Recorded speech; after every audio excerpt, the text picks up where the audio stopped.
ఈరోజు మనము నారాయణపేట జిల్లా ధన్వాడ మండల కేంద్రంలో ఉన్నాం. ఇక్కడ తెలంగాణ రాష్ట్రానికి వచ్చి చూస్తే ఎక్కడ చూసినా కులవృత్తులు, ఆ కులవృత్తులను నమ్ముకొని జీవన విధానాలు సాగించిన చరిత్ర మనది. అలాంటిది మహబూబ్ నగర్ జిల్లాకు వస్తే ఉమ్మడి పాలమూరు జిల్లాలో నారాయణపేట జిల్లా అన్ని విధాలా వెనుకబడి ఉన్నదని చెప్తూ ఉంటారు. కానీ ఇక్కడ ఉన్నటువంటి సంస్కృతి, సాంప్రదాయాలు, పురాతన చరిత్ర భావితరాలకు ఎంతో ఆమోదయోగ్యంగా, వాళ్ళందరూ ఆచరణీయంగా ఉండే విధంగా ఉన్నాయి. మరి గ్రామీణ ప్రాంతాల లోపల గ్రామ దేవతలను కొలవడం ఆనాదిగా వస్తున్నటువంటి ఆచార వ్యవహారాలు. ఎల్లమ్మ కావచ్చు, పోషమ్మ, ఈరనాగమ్మ, రేణుకా ఎల్లమ్మ తల్లి, ఇలా చెప్పుకుంటూ పోతే లెక్కకు మించినటువంటి గ్రామీణ దేవతలు మనకు సంప్రదాయంలో కనిపిస్తారు, చరిత్రలో కూడా ఉన్నాయి, పురాణాలలో కూడా మనకు అగుపిస్తూ ఉంటాయి. మరి అలాంటి చరిత్రకు ప్రాణం పోస్తూ సజీవంగా ఉండేలా చేస్తున్నారు మన ధన్వాడ మండల కేంద్రానికి చెందినటువంటి ఆర్యభైండ్ల వాళ్ళు మన చరిత్ర మారుతున్నా, సంస్కృతి సాంప్రదాయాలు మారుతున్నా, వాళ్ళ పురాతన సాంప్రదాయాలను వదలకుండా వాళ్ళ భావితరాలకు అందించేటువంటి లక్ష్యంతో వాళ్ళు చేస్తున్నటువంటి ప్రయత్నాలు అన్నీ కావు. పురాతన కాలం నుండి వస్తున్నటువంటి వాళ్ళ తాతల ముత్తాతల తరం నుంచి వస్తున్నటువంటి కళను పోషించుకుంటూ వాళ్ళు అప్పుడప్పుడు వచ్చేటువంటి కొద్ది ఆదాయంతో జీవనం సాగిస్తూ ఉన్నారు. మరి వాళ్లకు ప్రభుత్వ పరంగా ఇప్పటి వరకు ఎలాంటి సహకారం అందలేదు. అయినప్పటికీ కూడా వాళ్ళు కళపై ఉన్న మమకారం కావచ్చు, వాళ్ళ పూర్వీకులపై ఉన్నటువంటి అభిమానం కావచ్చు, ఆ కళను నమ్ముకొని వాళ్ళ జీవనం సాగిస్తూ ఉన్నారు. మరి ఈరోజు వాళ్ళ జీవన విశేషాలను గురించి ధన్వాడకు చేరుకున్నటువంటి దిశకు అనేక ఆసక్తికరమైన విషయాలను ఆ గ్రామస్తులు వెల్లడించారు. మరి చూద్దాం.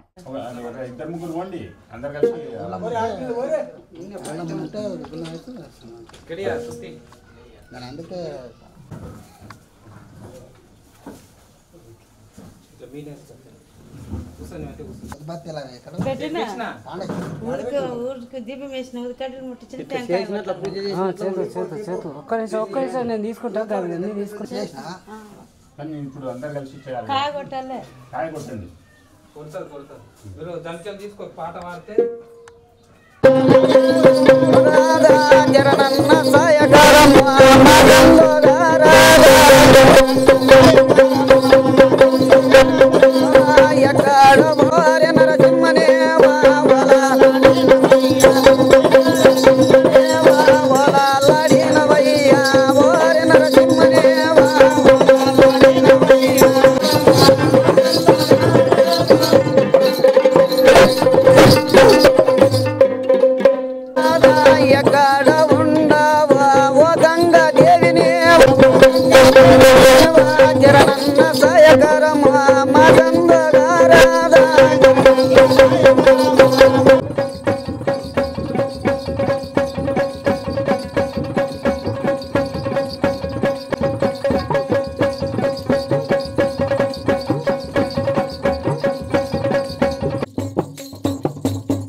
రానే వచ్చానా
అక్క నీ ఫోన్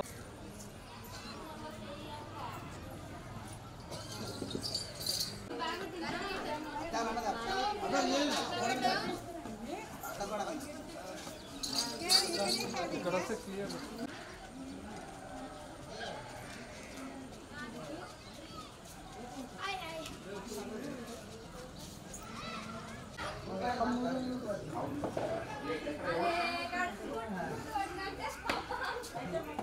పొద్దుగాల చేస్తాం సార్. ఇప్పుడు ఏమో ఎందుకంటే మీరు సాయంత్రం అని చెప్పింది కదా, సాయంత్రం వస్తుంది.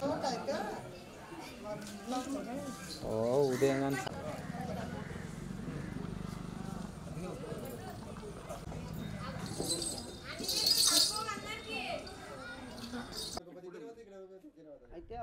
మనము ఒక్క గంటలో ఏం చెప్పాలంటే అమ్మవారు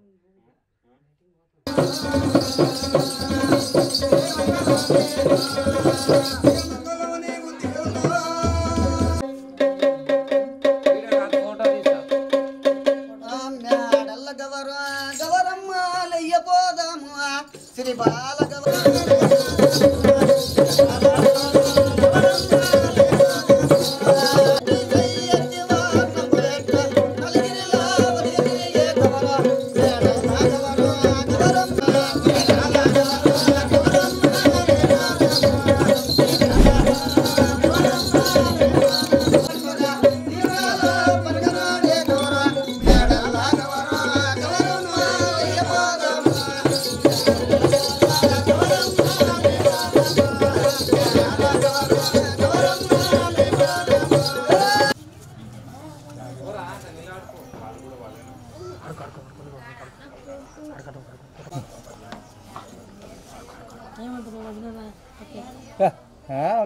ఫీలింగ్ అవుతుంది.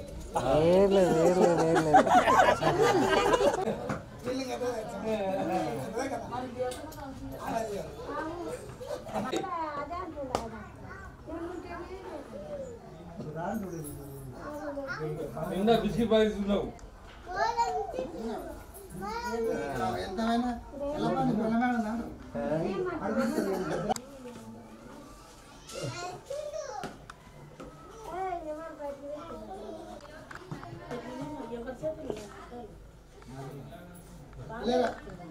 చూసాం కదా బైండ్ల వాళ్ళ యొక్క కళా పోషణ, కళా ఆరాధన ఏ స్థాయిలో ఉందో మనం అందరము కళ్ళారా చూసాము. మరి 4 తరాలకు సంబంధించినటువంటి వాళ్ళు ఇక్కడ ఉన్నారు. మహిళలు, పురుషులు అన్న తేడా లేకుండా, పిల్లలు అన్న తేడా లేకుండా అందరూ కూడా ఆ కళను నమ్ముకొని వాళ్ళు ఎంతో ఉత్సాహంగా ఆనందంగా గడుపుతూ పండగల సమయంలో వాళ్ళు చేస్తున్నటువంటి కార్యక్రమాలు అన్నీ కూడా అందరినీ ఆకట్టుకుంటూ ఉంటాయి. అమ్మవారిని వీరనాగమ్మ కావచ్చు, రేణుకా ఎల్లమ్మ కావచ్చు, ఇక్కడ పోషమ్మ, ఇలా రకరకాల గ్రామీణ దేవతలను ఆరాధించి వాళ్ళకి పూజలు నిర్వహించే క్రమంలో వీళ్ళు నిర్వహిస్తున్న పాత్ర ఎలాంటిదో మనందరికీ తెలుసు. కానీ వాళ్ళ జీవన విధానం మాత్రం ఇప్పటికీ మారలేదు. మారాలని కోరుకోవాలనుకున్నా వాళ్ళ యొక్క ఆర్థిక పరిస్థితులు బాగలేక ఇబ్బందులకరంగా పడుతున్నారు. మరి కొన్నాళ్ళు వాళ్ళకు ఆదరణ లేకపోతే ఈ కళ కనుమరుగయ్యే ప్రమాదం ఉంది. కాబట్టి ప్రభుత్వాలు లేదా అధికారులు, ప్రజాప్రతినిధులు ఈ విషయాలపై ప్రత్యేకమైనటువంటి దృష్టిని సారించి వాళ్లకు ఆర్థికంగా ఎదిగేందుకు సహకరించడంతో పాటు వృద్ధులైనటువంటి కళాకారులకు పెన్షన్లు ఇస్తే చాలా బాగుంటుందన్నటువంటి అభిప్రాయాలు వ్యక్తమవుతున్నాయి. మరి ఈ విషయంలో అటు ప్రభుత్వము, ఇటు అధికారులు, ప్రజాప్రతినిధులు ఆలోచించి తగిన నిర్ణయం తీసుకొని ఇటువంటి కళాకారులను ప్రోత్సహించి ఆదరించవలసిన అవసరం ఉంది.